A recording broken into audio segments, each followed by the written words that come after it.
Bienvenue chers téléspectateurs pour cette deuxième partie de notre émission La Rétro-Info de la semaine. Pour cette deuxième partie, on va essayer de discuter, d'essayer de comprendre la situation des droits de l'homme en Algérie.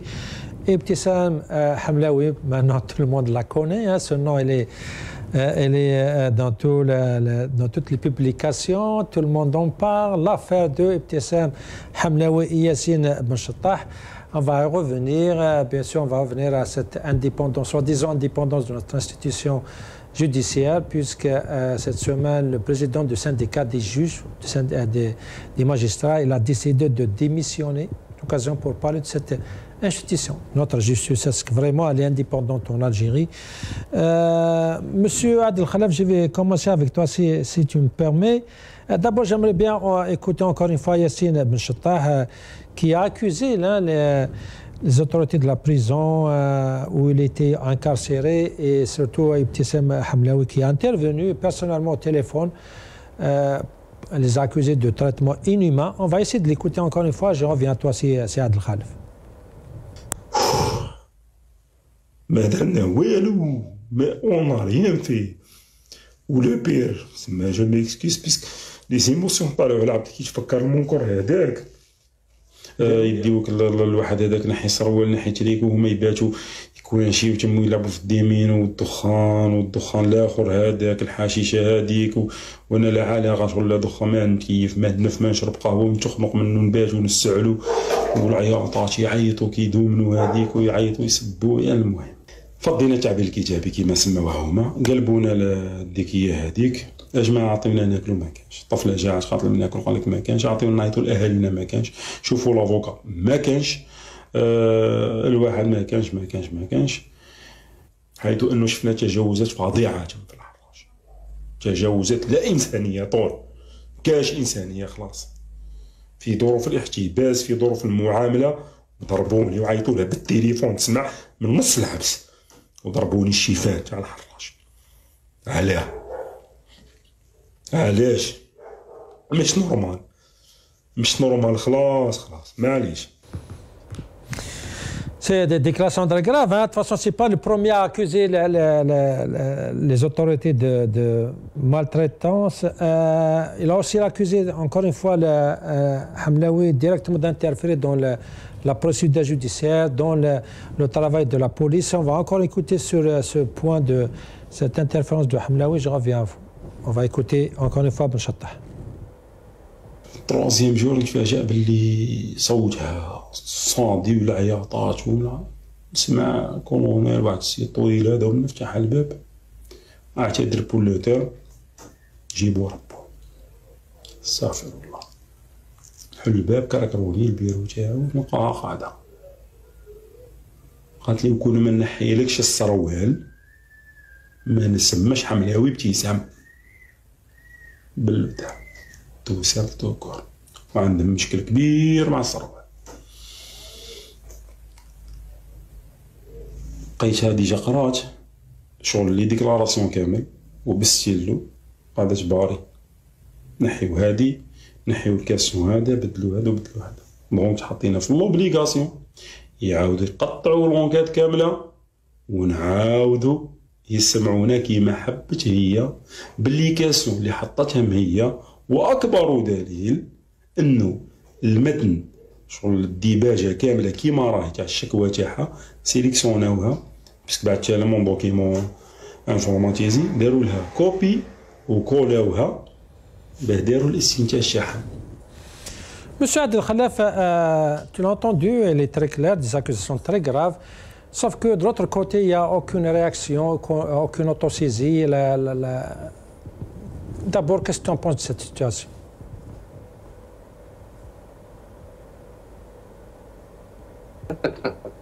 Alors, sincèrement, je ne sais vraiment pas quoi dire. Bon, d'abord, écoutez, si vous me permettez l'expression, là, nous sommes en train de rentrer un peu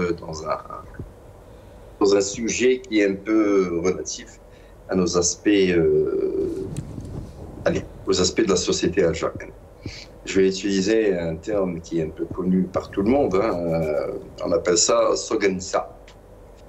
Alors, franchement, moi je ne connais pas cette personne, hein, cette Hamlaoui, je ne sais pas quoi.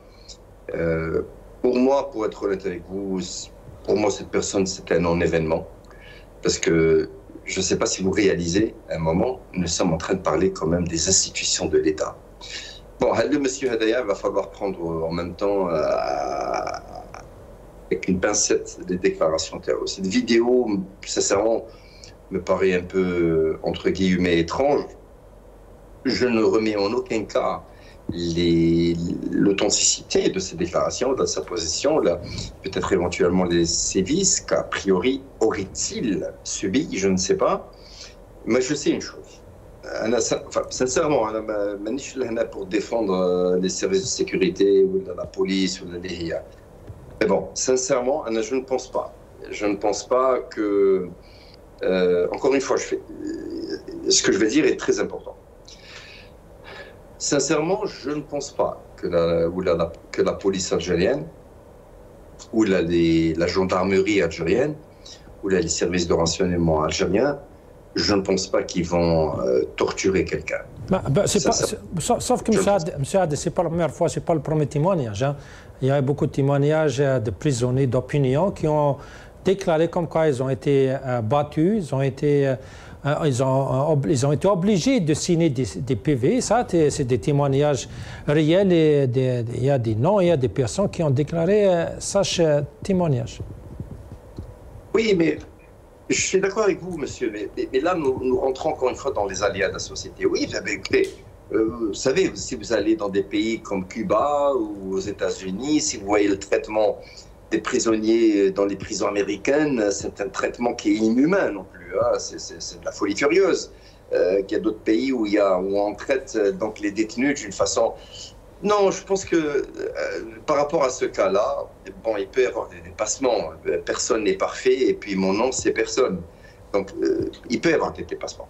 Mais sincèrement, sur un côté intellectuel, et sur un côté de l'importance des intérêts de notre pays, cette histoire, pour moi, est tellement de basse échelle. C'est vrai qu'il y a des dépassements dans la justice.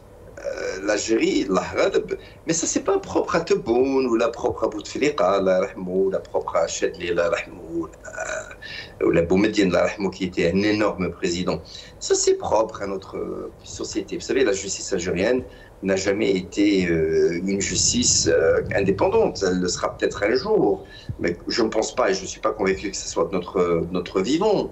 Nous n'avons pas encore la culture de la présomption d'innocence, parce que pour arriver à cela, il faudrait qu'il y ait une très très grande maturité des institutions du droit même, de la jurisprudence, des droits de l'homme, etc.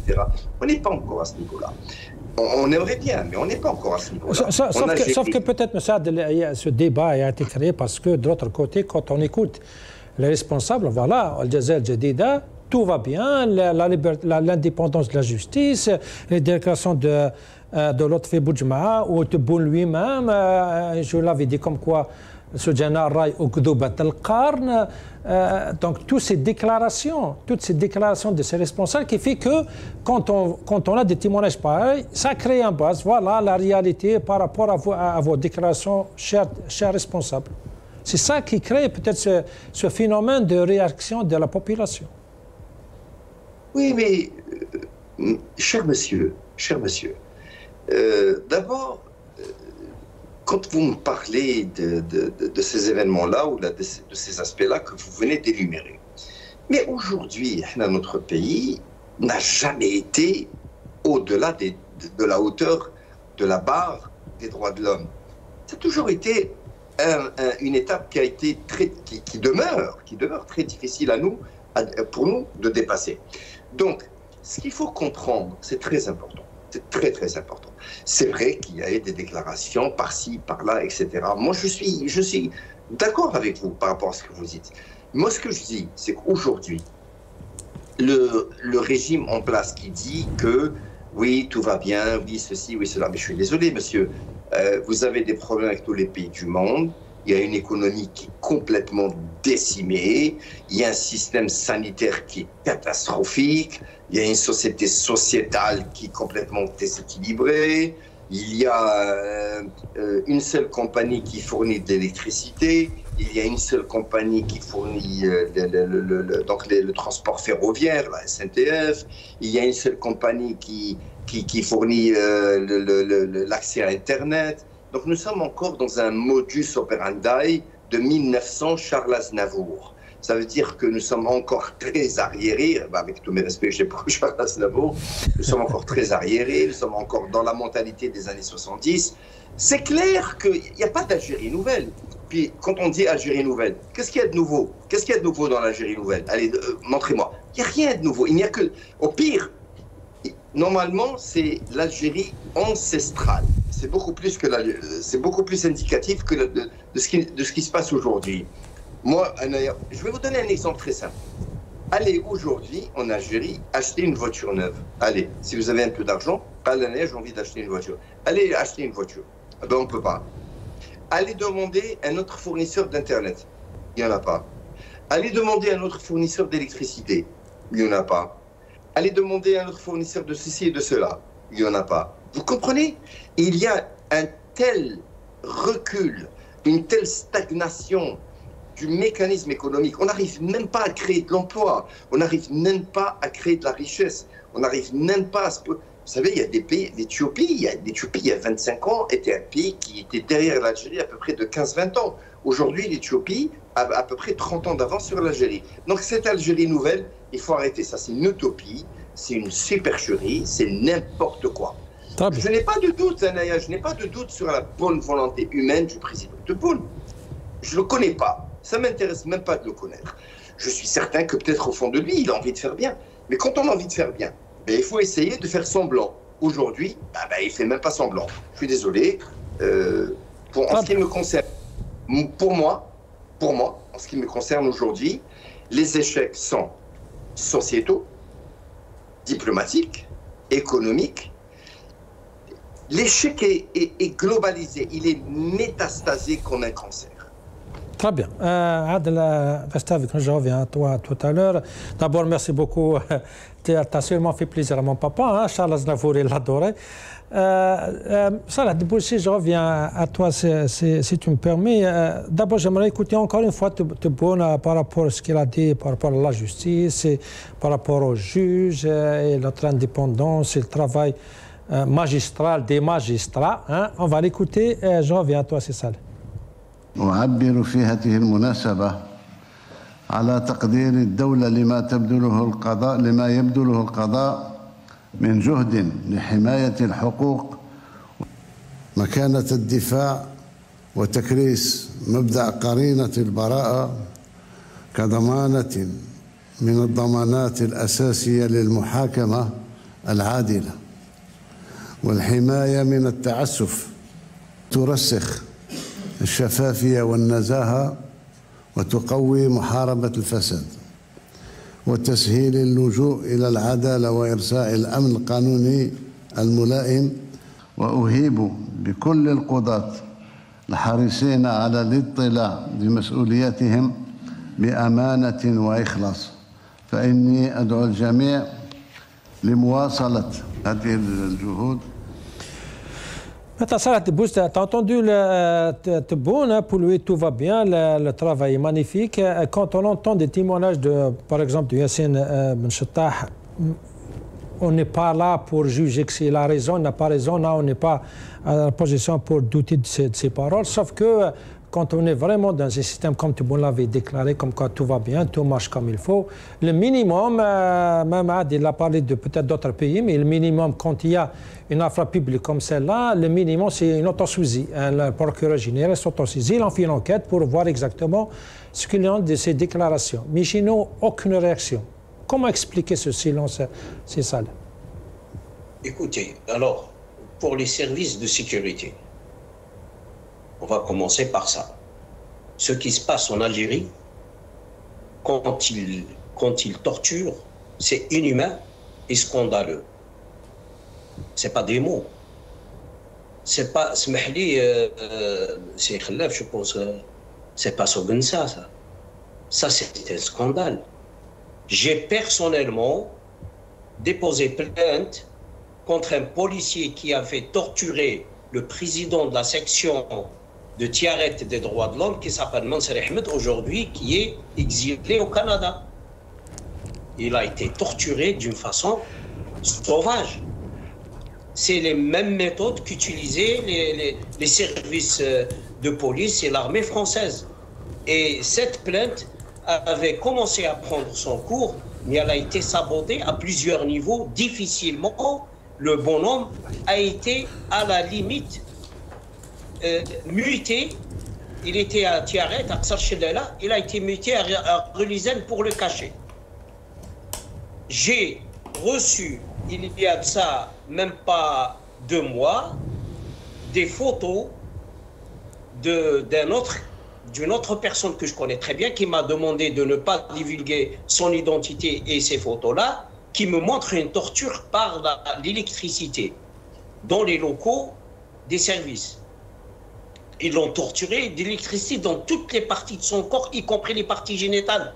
Ça existe en Algérie aujourd'hui. Temelt est mort parce qu'il a été tabassé dans sa cellule. Mohamed Temelt, il a été arrêté, il a été tabassé, il est mort dans sa cellule, il camoufle ce dossier. Kameldin Frère, qui est un de mes clients, les services de police, ils ont fabriqué des preuves contre lui pour qu'il soit traité de terroriste.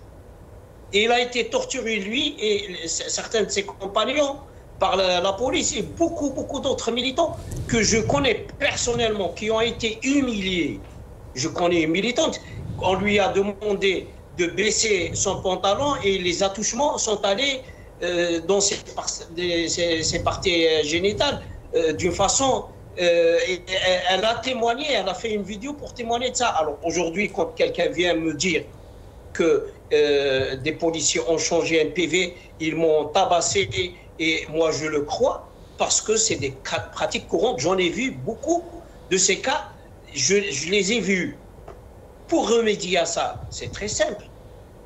Il faut faire ce que font tous les pays qui se respectent, à savoir, une personne arrêtée ne doit faire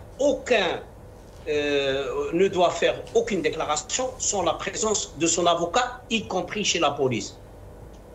En Algérie, on est interdit de présence d'avocat chez la police. Pourquoi? Parce que devant un avocat, on ne peut pas faire de pression pour former un dossier comme on le veut. C'est ça.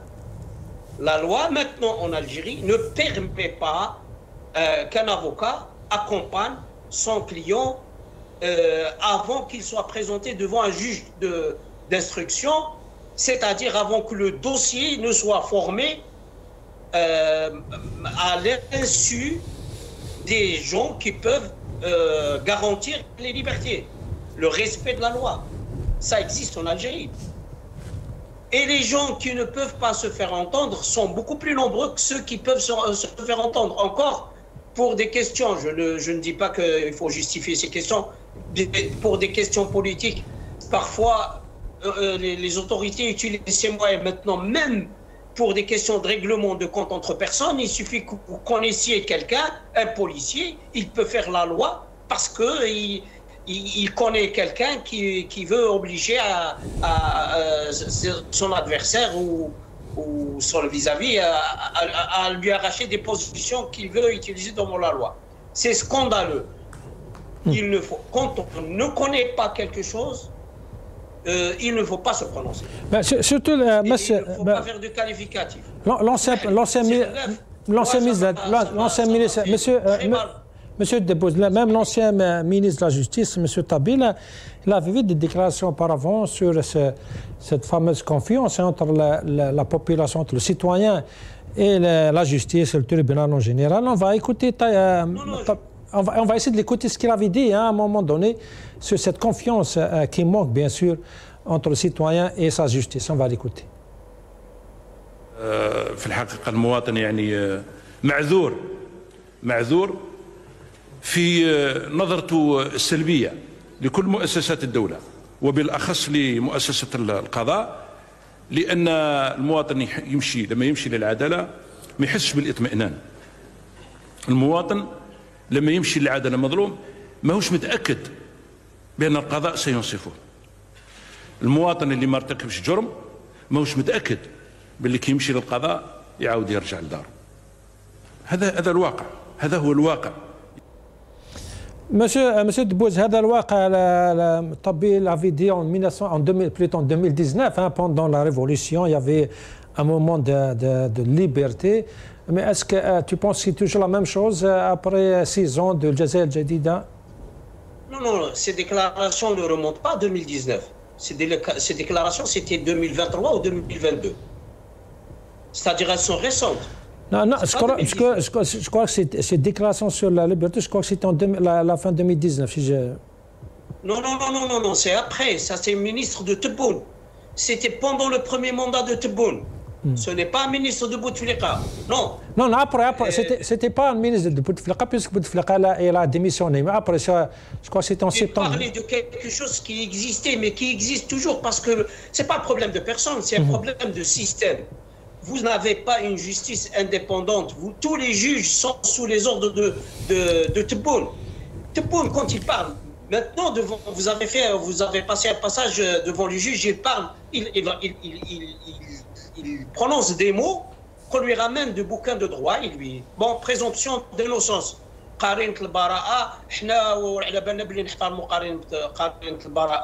Alors que Boualem Sansal, il était arrêté, il n'avait même pas été encore instruit. Lui, il fait un discours pour le condamner devant le peuple et il est insulté en tant que premier magistrat. C'est-à-dire, avec ce discours-là, avec l'insulte qu'il a fait à Boualem Sansal et avec la condamnation qu'il avait prononcée contre lui, vous pensez qu'il y aurait un juge qui peut imaginer, dire le contraire de ce qu'a dit Tebboune après ce discours-là, sachant que tous les juges sont désignés par Tebboune et c'est lui qui les désigne et c'est lui qui a le droit de mettre fin à leurs fonctions sans présenter parce qu'il est le président du Conseil supérieur de la magistrature. Chose qui va à l'encontre de la séparation des pouvoirs. Ce qui se passe en Algérie, les services de sécurité d'abord, parce qu'ils constituent et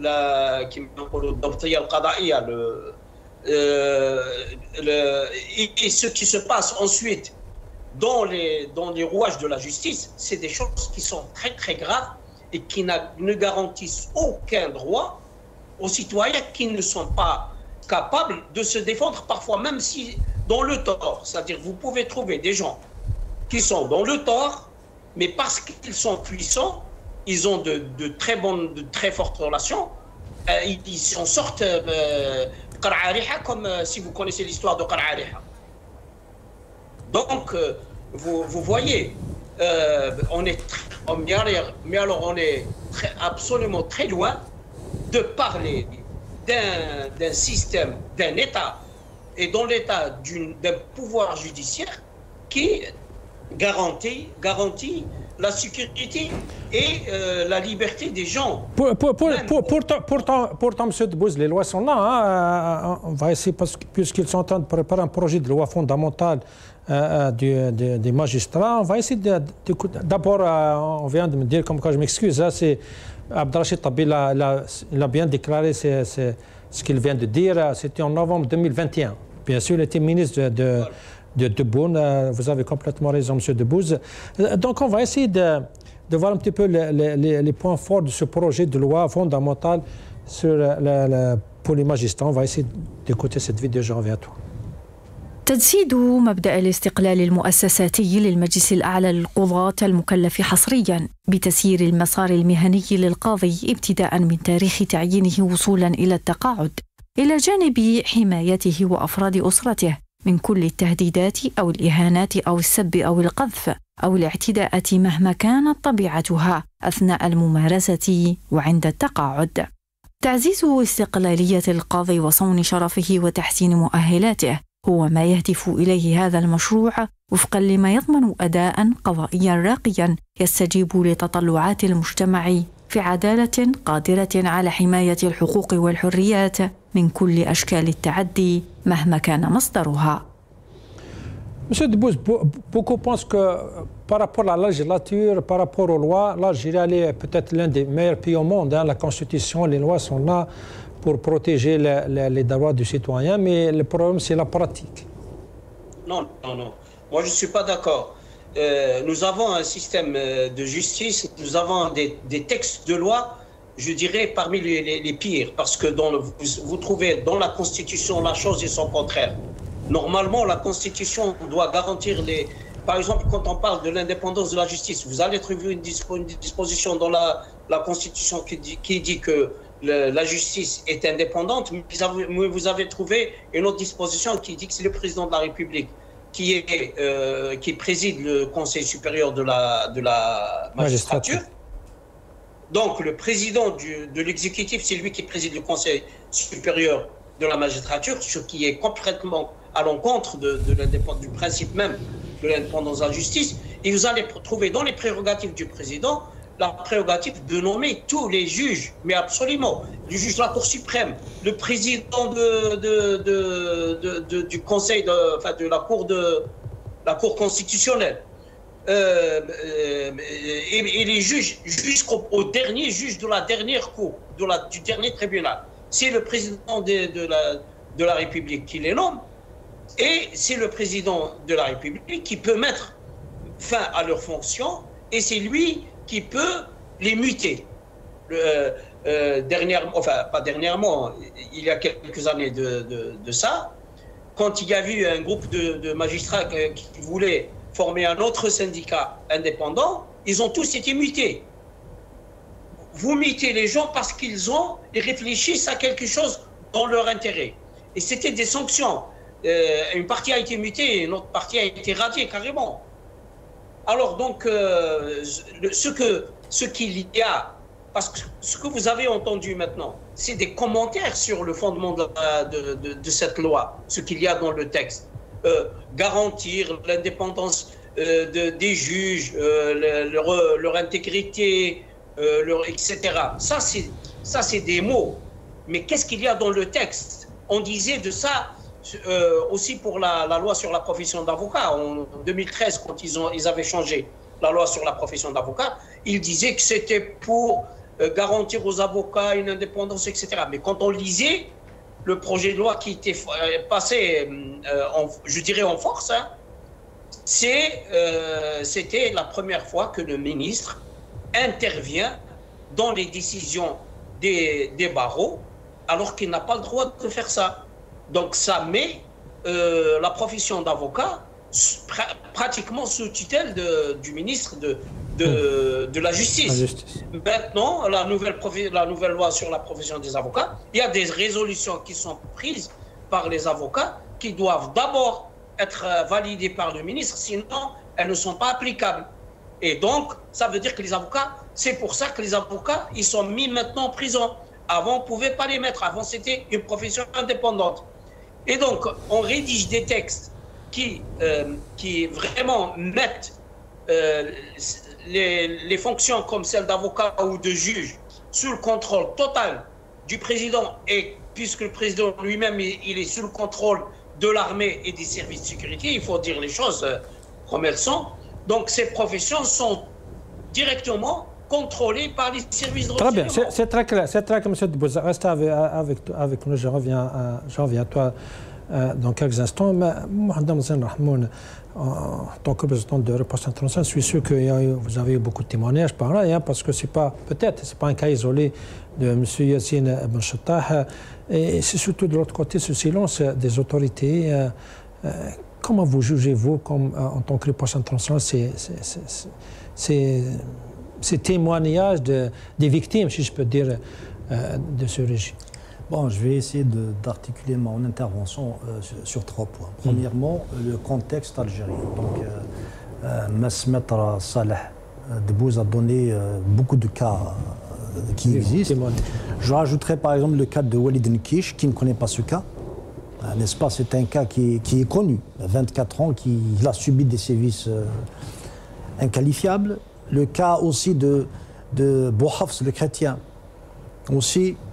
Donc il y a des cas, malheureusement, qui existent, qui font, et bien sûr, n'oublions pas aussi octobre 88, les manifestants, ce qu'ils ont subi, n'oublions pas. Donc, et d'autres et d'autres. Je pourrais même vous dire, raconter en 2001 ce que nous avons subi, en tant que, etc.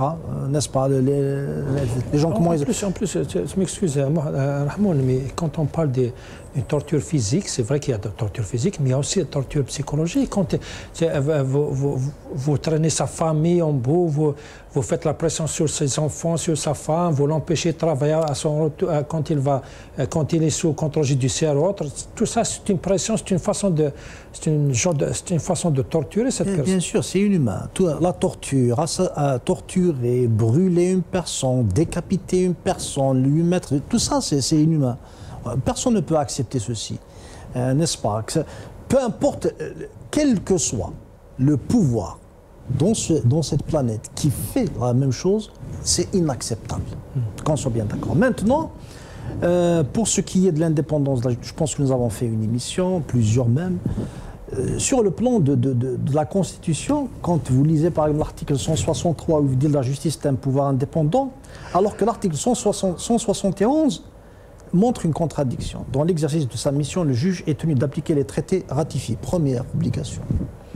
Les lois de la République et l'édition de la Cour constitutionnelle. Or, les traités internationaux, le traité des droits, le traité relatif aux droits civils et politiques, donc lié à la liberté d'expression, d'association, est-ce qu'il est appliqué? On le voit avec les lois liberticides qui existent en Algérie. Donc ce n'est pas étonnant que lorsque vous entendez, par exemple, il y a des sévices, vous ne pouvez pas être interloqué puisque vous savez que ça existe. Par contre, dans l'affaire de ce jeune Benchtah, Yassine Benchtah, n'oublions pas qu'il y a eu l'affaire aussi de Milizi, qui a fait un poste, ensuite elle a été pendant 24 heures mise en prison après relâchée, ce qui est, selon le droit, très bizarre, comment relâcher une personne 24 heures après, n'est-ce pas? Dans cette affaire si précise, vous allez remarquer que le nom de Madame Hamlaoui, il est vraiment sur tous les réseaux sociaux, tout le monde en parle, etc. Donc moi je pose la question suivante, parce que tellement c'est médiatisé. Je me pose la question suivante. Est-ce que cette dame n'est pas lâchée par ses propres, disons, parrains? Parce que son nom est relâché, maintenant c'est pratiquement tout le monde qui parle en Algérie, elle est détestée, n'est-ce pas? Sans parler de ceux, effectivement, qui essaient de tirer sur les femmes, comme quoi les femmes, peut-être, je ne sais pas, elles ont un problème, etc. Je ne sais pas comment ils la conçoivent. Parce que toute chose que fait un homme, c'est quelque part est permis, alors que les femmes non. Donc il y a une partie de notre société, malheureusement, elle est misogyne. Bien sûr, effectivement, bien sûr, il faudrait...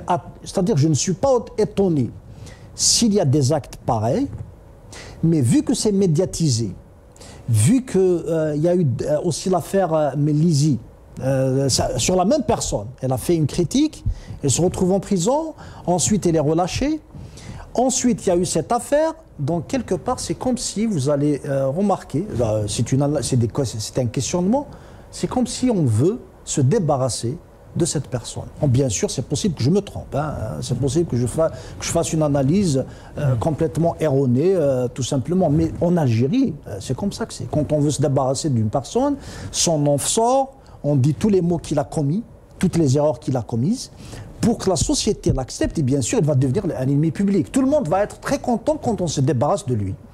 C'est pour ça que je dis que c'est trop médiatisé. Vous avez vu, tout le monde en parle, les réseaux sociaux, etc. Alors que dans une Algérie complètement fermée.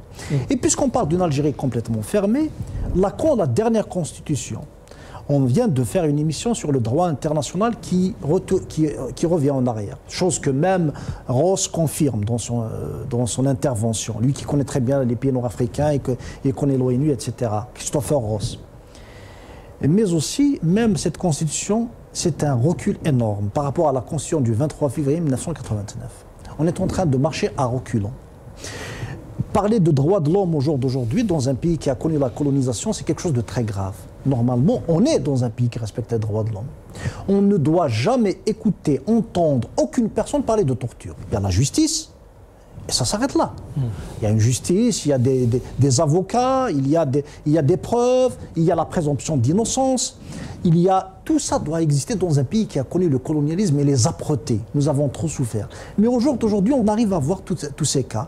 Mais concernant cette affaire, bien évidemment, moi je dirais que c'est pas que je ne crois pas le gars, il vient d'en parler publiquement. N'est-ce pas? Donc quelque part, certainement. Justement, cette personne, Yassine Bouchta, il avait fait la vidéo qu'on vient d'entendre, mais le lendemain, il a fait une autre vidéo. Et beaucoup croient comme quoi. D'abord, on va l'écouter, peut-être il va avoir une idée. On va écouter Bouchta sur la vidéo qu'il a fait le lendemain de son premier témoignage. C'est comme s'il y a un petit recul par rapport à ce qu'il avait dit avant. On va l'écouter. ما حبيت نوصل ميساج سيك المزايدة على الوطنية بطبيعة الحال وسيرتامون يتواصلوا ولا محاولة نقولوا بيسك ما حبيناش نديروا لهم ثباك ولا روتور ناس من الخارج يعتبرون معارضين ولا ضد النظام ولا ما الى ذلك. دونك باه نبينوا نقطة مهمة ومهمة جدا يا جماعة باللي القضية هذه تعتبر شأن داخلي بحت والقضية هذه تسمى تعرضنا للظلم والحمد لله انه تفك تحقيق ان شاء الله يكونوا الناس صادقين منا مالغري كو الانسان درك حاليا راني خايف وهارب وما مديرش كونفيونس ولكن ثقتنا في الله العزيز وشغل على بالنا بلي البلاد فيها رجاله والممارسات اللي صارت هذه ان شاء الله تثبت بالدليل بعد التحقيق تعتبر ونقولها من درك باللي تعتبر ممارسات معزوله ولا منعزله من افراد ماشي ما تمثلش نهائيا المؤسسات التي ينتمون اليهم وهذا توثيق اللي باه ناكد به باللي يا جماعه العبد عنده ثقه كبيره في رب العالمين وفي دولته وفي مؤسساته وفي العداله باذن الله. Adel Khalaf, j'en viens à toi si tu me permets. Tu as entendu Yassine Bouchta avec son deuxième témoignage, il était clair. Comme quoi, mon affaire, c'est une affaire interne, donc il demande aux opposants de l'extérieur de se taire, de ne pas faire utiliser mon témoignage et qu'il fait confiance aux institutions du pays. Et il dit comme quoi il est sûr qu'il y aura une enquête et que l'enquête va montrer comme quoi j'ai raison, j'avais dit la vérité. Et voilà, et que c'est une affaire interne, il ne faut pas s'en mêler, surtout le parler aux opposants. C'est clair? Bon, moi ce que je sais, c'est que en Algérie, l'ascension d'une personne, c'est quelque chose d'impressionnant. Et puis la chute de la même personne, c'est quelque chose qui sera beaucoup plus impressionnant. Je sais que, vous savez, il n'y a que des poissons morts qui nagent dans le sens du courant. Je pense que cette personne que vous évoquez depuis tout à l'heure, je parle de la dame, qui a priori se permet des dépassements, qui se permet... Encore une fois, pour moi, elle est un non-événement. Je ne vais même pas lui attribuer une substance de mes pensées, parce que pour moi, elle est insignifiante. Mais je pense que, effectivement, par rapport à la justice de notre pays, vous savez, même Ar-Rasoul sallallahu alayhi wa sallam a dit je pense que j'ai déclaré cette phrase plusieurs fois sur les ondes de votre chaîne. De toute évidence, il y a des dépassements. Maintenant, je pense qu'il va falloir soigner ce détail avec beaucoup d'attention, beaucoup de précision. Il faut faire très attention parce que, vous savez, les juges en Algérie, effectivement, il y a des dépassements et la justice n'a jamais été indépendante, elle n'a jamais été. Encore une fois, ce n'est même pas de l'histoire de Tebboune, hein, ça vient de bien plus loin derrière. Aujourd'hui, c'est juste que l'absurdité a atteint tout son paroxysme. Aujourd'hui, on donne des instructions au vu et su de tout le monde. On démontre que la justice est une machine qui, parfois, publiquement, reçoit des instructions. C'est très dommage, parce que vous savez, la justice est est un élément qui doit être au-dessus de tout le monde, au-dessus de tout et au-dessus de tout le monde. Je crois, encore une fois, qu'aujourd'hui, même si nous en parlions, c'est bien, ça peut éveiller des personnes, ça peut démarrer la machine pour que nous puissions nous acheminer, pour que nous nous acheminions vers un jour, Inch'Allah, où la justice algérienne sera complètement indépendante. de toute évidence, ce jour-là, l'Algérie se portera beaucoup mieux. Je pense que, sincèrement, par rapport à ce qui se passe sur ce dossier-là, je pense qu'aujourd'hui, ne m'en voulez pas, s'il vous plaît. Ne m'en voulez pas si je le dis. Moi, je pense qu'aujourd'hui, il y a des problèmes beaucoup plus graves que cela. Il y a une économie qui est explosée. Il y a un chômage qui est alarmant, stratosphérique. Il y a une situation financière de la République qui est dans une situation très dangereuse. Il y a une position diplomatique qui est très difficile pour notre pays vis-à-vis des grandes puissances internationales. La preuve, nous avons échoué d'une façon biblique au niveau de l'ONU par rapport au dossier du Sahara occidental. La mission, le job qui doit être fait aujourd'hui, le bladna, le shabna, le mujtama' est tellement grand, sincèrement, messieurs, avec tout le respect que j'ai pour vous, parce que nous sommes et ça ne veut pas dire que je ne suis pas d'accord avec vous, mais sincèrement, la mission et le job est tellement plus grand que nous sommes en train de plonger du sommet d'un gratte-ciel vers le bas quand on parle d'un sujet d'une BAC moins 1000 comme celle-là. C'est vrai que monsieur Adel, c'est vrai que peut-être il y a d'autres sujets, entre parenthèses, beaucoup plus importants pour le futur de l'Algérie, mais aussi des cas individuels, des exemples pareils des gens qui ont subi des tortures. Si nous, par exemple, nos médias comme le Maghrébien, si je peux me permettre, on n'en parle pas, personne ne va en parler. C'est pas les médias algériens, c'est pas les autorités algériennes qui vont en parler. Si nous, on n'essaie pas d'en parler, on va penser qu'aux Nations Unies, au dossier, le grand dossier, et c'est notre devoir aussi d'éclaircir l'opinion publique sur des cas pareils, sur la torture de tous les jours, sur la situation de tous les Algériens simples de leur vie, pour essayer de, au moins, peut-être si on éclaircit ces situations, ces cas, peut-être il y aura un petit changement au moins à leur niveau. C'est ce que je veux dire. Oui, mais bien sûr, monsieur, ce que vous dites, c'est des paroles que je cautionne. Vous savez, moi, je suis actionnaire.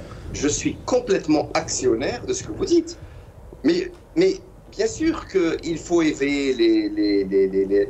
Écoutez, je pense que vous avez oublié une phrase que j'ai dite lors de ma première intervention, en déclarant l'histoire.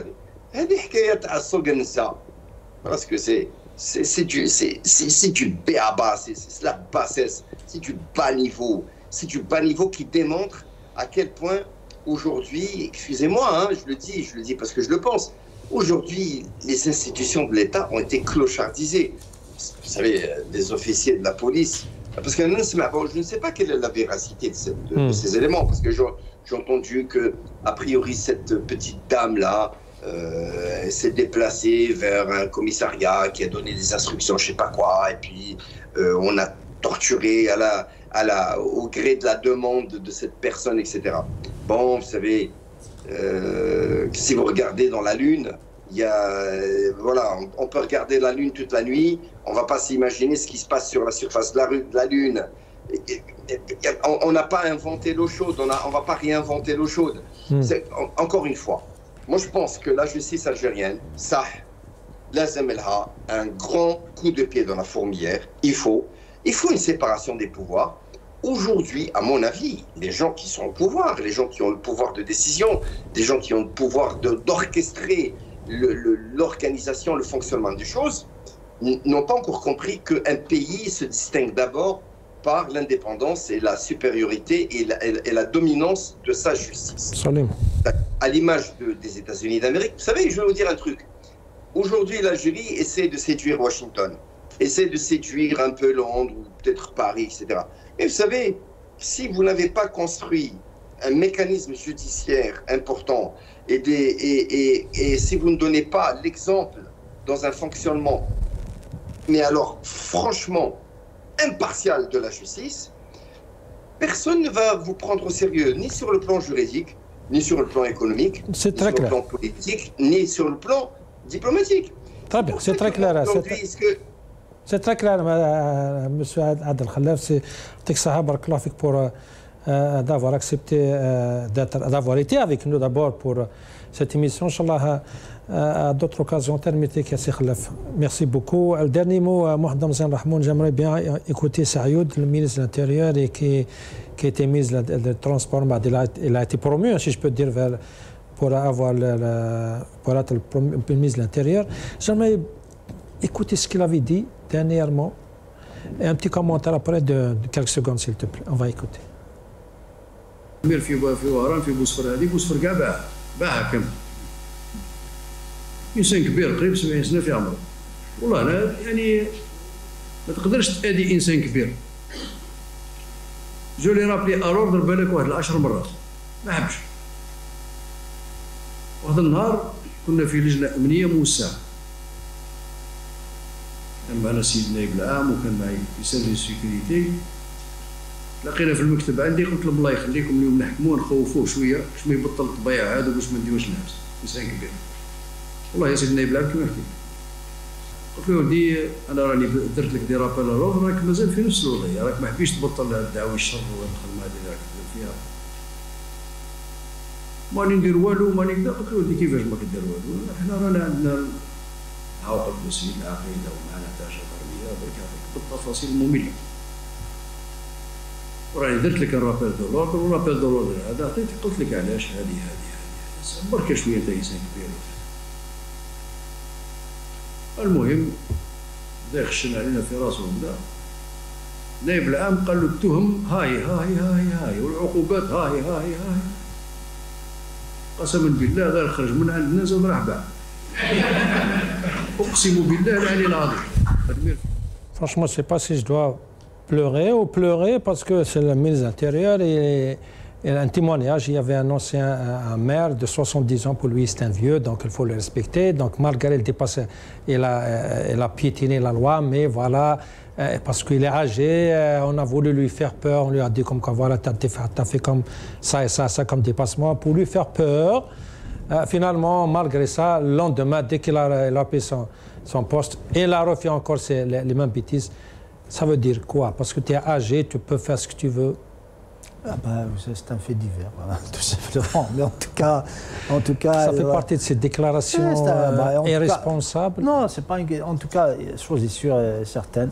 Moi, je rejoins donc Massaad Al-Khalaf et Massalah Dbouz parce qu'on a parlé de la justice, de son indépendance. Je pense qu'un pays, pour qu'il soit fort, il faut une justice forte et indépendante.